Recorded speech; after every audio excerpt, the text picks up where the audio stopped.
नमस्कार. प्राध्यापक डॉक्टर सुरेश मेणे लिखित मनाचे श्लोक अध्यात्माची पाऊलवाट या पुस्तकाचे क्रमशः वाचन. आजचा भाग.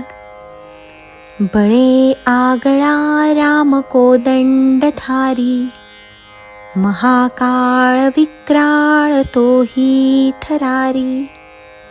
पुढे मानवा किंकरा कोण केवा, प्रभाते मनी राम चिंतित जावा.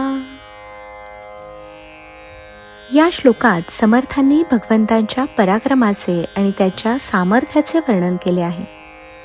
पृथ्वी तलावर कोणताही माणूस कितीही पराक्रमी असला, सामर्थ्यशाली असला तरी देखील कळी काळाचे पुढे म्हणजेच मृत्यू पुढे त्याचे काहीही चालत नाही.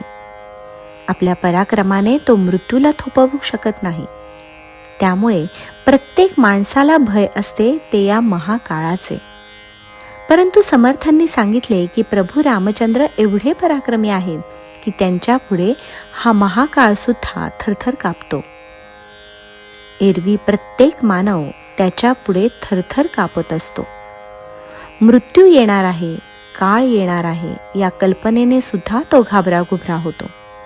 अशा या महाकाळाला सुद्धा भगवंत आपल्या कह्यात ठेवतो, ताब्यात ठेवतो. खांद्यावर धनुष्य धारण करणारा राम हा महापराक्रमी व आगळा वेगळा आहे. आगळा वेगळा एवढ्याचसाठी की तो एकाच वेळेस भक्तांना तारणारा आहे तर दुष्टांना मारणारा आहे.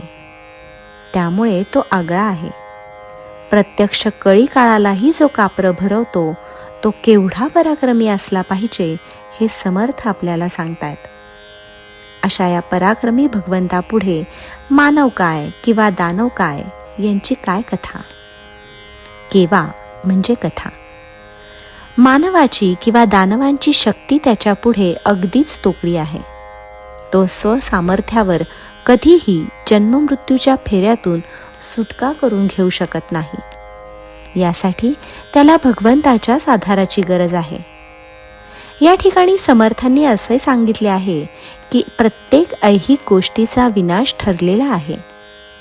चिरंजीव असे या पृथ्वी तलावर काही नाही.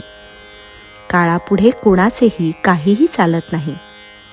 काळ जर कुणाला घाबरत असेल तर तो फक्त परमेश्वरालाच. तेव्हा परमेश्वराचीच अनन्य भावाने भक्ती करून त्याला शरण जाऊन मृत्यूच्या फेऱ्यातून म्हणजेच पर्यायाने जन्माच्याही फेऱ्यातून सुटका करून घेता येईल. कारण तुम्हाला मृत्यू नसेल तर पुन्हा जन्म मिळण्याचा प्रश्नच येणार नाही.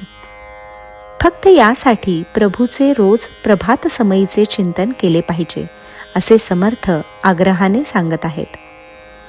प्रभात समयी चिंतन करण्याचे आणखी काही फायदे म्हणजे दिवसाची सुरुवातच पहाटेने होते व त्या शांत वेळी जर आपण प्रभूंचे स्मरण केले तर मन प्रसन्न होते व दिवस आनंदात समाधानात जातो.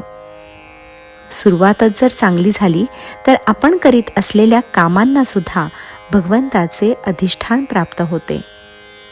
भगवंताचा त्याला आशीर्वाद लाभतो. इंग्रजीत म्हण आहे, वेल बिगिन इज हाफ डन. चांगली सुरुवात म्हणजेच अर्धे काम झाल्यासारखे असते.